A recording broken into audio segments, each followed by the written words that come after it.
കോടിക്കണക്കിന് രൂപയുടെ നിക്ഷേപ തട്ടിപ്പ് നടത്തിയ നിധി പ്രൈവറ്റ് ലിമിറ്റഡ് എന്ന പേരിലുള്ള സ്വിസ് ബാങ്ക് സ്ഥാപനത്തിന്റെ ഉടമ അറസ്റ്റിൽ.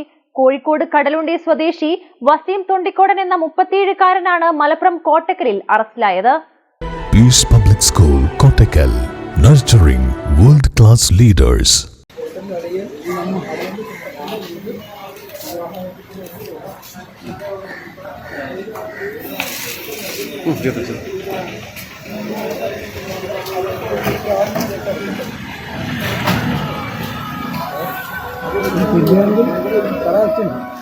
അറസ്റ്റിലായ ഒന്നാം പ്രതി വസീമും മറ്റ് 6 പ്രതികളും ചേർന്ന് ടിക്നിധി പബ്ലിക് ലിമിറ്റഡ് എന്ന പേരിൽ 2019 എറണാകുളം ROCയിലാണ് കമ്പനി രജിസ്റ്റർ ചെയ്തത്.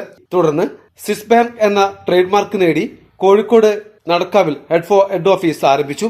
കോട്ടക്കൽ, കോഴിക്കോട്, പാളയം, താമരശ്ശേരി, പേരാമ്പ്ര, ചേളാരി തുടങ്ങിയ സ്ഥലങ്ങളിൽ ബ്രാഞ്ചുകൾ തുറന്നായിരുന്നു കമ്മീഷൻ വ്യവസ്ഥയിൽ ഏജന്റുമാരെ നിയമിച്ച് പണം സ്വരൂപിച്ചിരുന്നത്. നിക്ഷേപകർക്ക് 9 മുതൽ 13% വരെ പലിശ വാഗ്ദാനം ചെയ്ത് ചെറുകിട കച്ചവട സ്ഥാപനങ്ങളിൽ നിന്നുമായിരുന്നു ദിവസേനയുള്ള കളക്ഷൻ ശേഖരിച്ചിരുന്നത്. ഫിക്സഡ് ഡെപ്പോസിറ്റായും ഇവർ സ്വീകരിച്ചിരുന്നു. ഇത്തരത്തിൽ കോടിക്കണക്കിന് രൂപയുടെ തട്ടിപ്പ് നടത്തിയെന്നാണ് പരാതി. കോട്ടക്കൽ ബ്രാഞ്ചിൽ മാത്രം 15ഓളം സ്റ്റാഫുകളും 2 കോടിയുടെ തട്ടിപ്പും നടന്നിട്ടുള്ളതായാണ് വിവരം. ഇതുമായി ബന്ധപ്പെട്ട് പരാതി നൽകിയതിന്റെ അടിസ്ഥാനത്തിലാണ് പ്രതി അറസ്റ്റിലായിരിക്കുന്നത്. Kottakkal police inspector Ashwath S കാരന്മേലാണ് പ്രതിയെ അറസ്റ്റ് ചെയ്തത്. പ്രതിയെ നമ്മൾ കസ്റ്റഡിയിലെടുത്തത് ഇന്നലെ രാത്രിയോടുകൂടിയാണ്.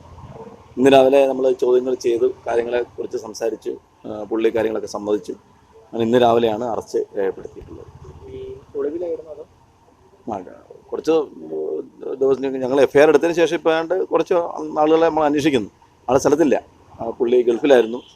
ഇപ്പോൾ നാട്ടിലെത്തി കുറച്ച് ദിവസമായിട്ട് പോലീസിന് പിടിതരാതെ ഒളിവിലായിട്ട് കഴിയുകയായിരുന്നു. കോട്ടക്കൽ പോലീസ് സ്റ്റേഷനിൽ ഒരാഴ്ചയ്ക്ക് മുമ്പ് നമ്മൾ FIR എടുത്തു. പ്രതി അന്വേഷിച്ച് വരികയായിരുന്നു. Nadakkavu police station, Kozhikode Nadakkavu police സ്റ്റേഷനിൽ നിലവിൽ 10 FIR ഉണ്ട്. കേരളത്തിൽ മറ്റ് പല സ്റ്റേഷനിലായിട്ട് നിരവധി കേസുകളും രജിസ്റ്റർ ചെയ്യപ്പെട്ടിട്ടുണ്ട്. പ്രതി പറയുന്നത് ആൾക്കാരുടെ കയ്യിൽ നിന്ന് സാമ്പത്തികം വാങ്ങുന്നു, റോൾ ചെയ്യുന്നു, പിന്നീട് പുള്ളി തിരിച്ചു കൊടുക്കുന്നു. പ്രത്യേകിച്ച് റെഗുലേറ്റഡ് ആയിട്ടുള്ളൊരു സ്കീമൊന്നും അല്ല, പ്രത്യേകിച്ച് രജിസ്റ്റർഡ് ആയിട്ടുള്ളൊരു ഫേമായിട്ട് ഇതുവരെ മനസ്സിലാവുന്നില്ല. അതിൻ്റെ ഡോക്യുമെന്റ്സ് ഒക്കെ തരാമെന്ന് പറയുന്നല്ലാതെ, ഉണ്ടെന്ന് പറയുന്നല്ലാതെ ഒന്നും തന്നെ ഇതുവരെ നൽകിയിട്ടില്ല. അതിന് അന്വേഷണം കൂടുതൽ നടത്തി വരുന്നുണ്ട്. വസീം മാത്രമല്ല, വസീം ഒരു മെമ്പർ മാത്രമാണ്. ബാക്കിയുള്ള മെമ്പർമാരെയും നമ്മളുടെ ROC കിട്ടുന്നതനുസരിച്ച് നമ്മൾ പ്രതികളാക്കുന്നതാണ്. കൂടുതൽ അന്വേഷണം നടക്കുന്നുണ്ട്. നടക്കാവ് പോലീസ് സ്റ്റേഷനിൽ നിന്ന് രാവിലെ അറിയിച്ചിരുന്നു. അവിടെ 10 കേസ് രജിസ്റ്റർ ചെയ്തിട്ടുണ്ട്. മറ്റു പല സ്റ്റേഷനിൽ നിന്നും കോളുകൾ വന്നുകൊണ്ടിരിക്കുന്നുണ്ട്. ഞങ്ങൾ അവർക്കെല്ലാം അറിയിപ്പ് കൊടുത്തിട്ടുണ്ട്. പ്രതി വസീമിന് കോഴിക്കോട് ഹൈലൈറ്റ് മാളിൽ ഫ്ളാറ്റും മറ്റു സ്ഥലങ്ങളിലും വീടുള്ളതായും പോലീസിന് വിവരം ലഭിച്ചിട്ടുണ്ട്. വരും ദിവസങ്ങളിൽ ഇതുമായി ബന്ധപ്പെട്ടുള്ള കൂടുതൽ പരാതികൾ ലഭിക്കുമെന്നാണ് പോലീസ് കരുതുന്നത്. ജില്ലാ പോലീസ് മേധാവിക്ക് ലഭിച്ച രഹസ്യവിവരത്തിന്റെ അടിസ്ഥാനത്തിലായിരുന്നു പോലീസ് നടപടികൾ. SI അമീർ അലി, ASI രാമദാസ്, പോലീസുകാരായ ജിതേഷ്, ബിജു, അജീഷ് എന്നിവരടങ്ങുന്ന സംഘമാണ് കേസ് അന്വേഷിക്കുന്നത്.